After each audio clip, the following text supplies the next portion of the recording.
I'm going to take this photo and show you a couple different ways that you can turn it black and white. So we have our adjustments panel over here that we're pretty familiar with. One of the easiest things you can do is click black and white. Up comes one of these sliders so you can control what you see with the reds. If you remember, this picture had a little red flag, little red flowers, so you can control the highlights and shadows there. Yellows, all these different tones within the image. That's one way to do it. Another way that I like to do is if you click on the black and white cookie down here and go to gradient map, the first thing that comes up usually is this black to white gradient. I really like that. It seems to get, mostly the contrast that I want.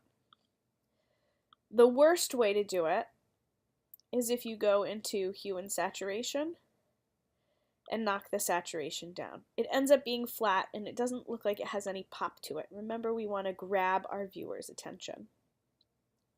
So I'll just do this way for now. Oops, I didn't mean to put two layers there. The next thing I like to do is go into levels. Again, just adjust levels. I might have to tweak them slightly. And then brightness and contrast. I usually don't slide the brightness slider. It can be detrimental to the whole image, but I will add a little bit of contrast. The other thing that we can do with, I usually do it with mostly black and white photos, but any photo will do, is we can dodge and burn the photo. This is a technique used in the darkroom to make areas lighter or darker in your image. You want to make sure you're clicked on the background layer. If you're clicked on any of these adjustment layers, you won't see anything changing. So I'm clicked on the background layer.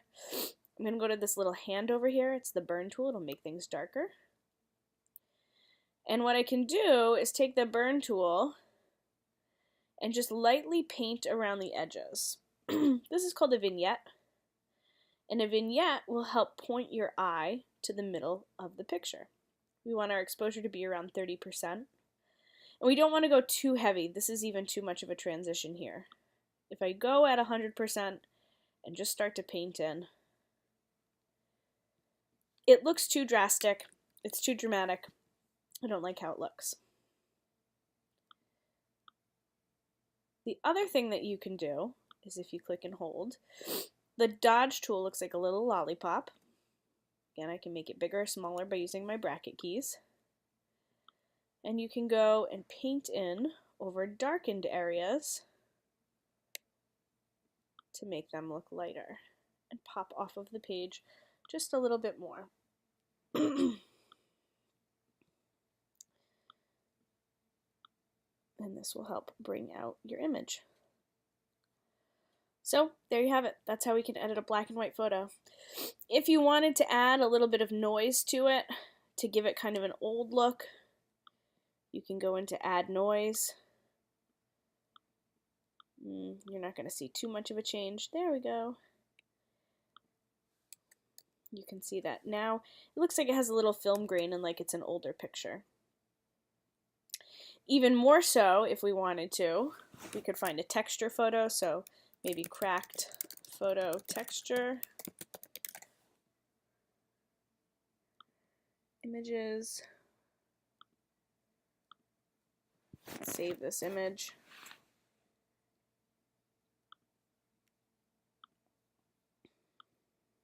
Open it up. Navigate to where it is.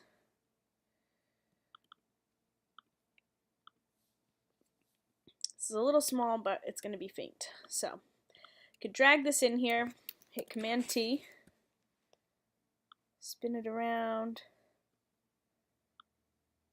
make it a little bigger.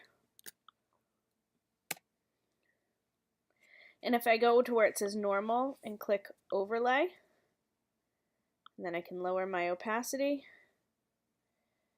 Now the photo has some sort of texture to it. I don't know if that's the greatest choice in that photo, but you get the idea. Overlay works good, soft light also works good.